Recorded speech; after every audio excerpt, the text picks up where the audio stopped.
Anh em nhìn này, đây là hình ảnh của một chiếc máy chiếu giá rẻ dưới 2 triệu mà hình ảnh sắc nét thế này là còn có sẵn loa luôn. Đây, anh em nghe thử nha.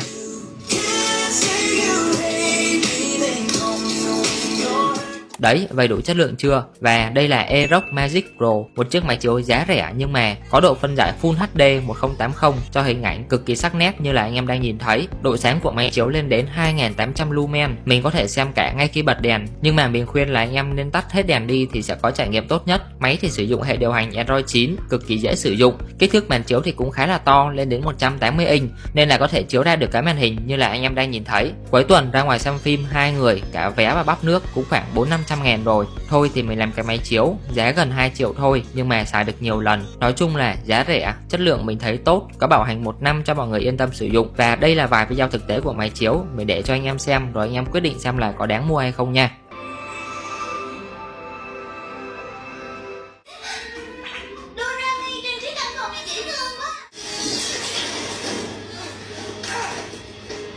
风吹起的时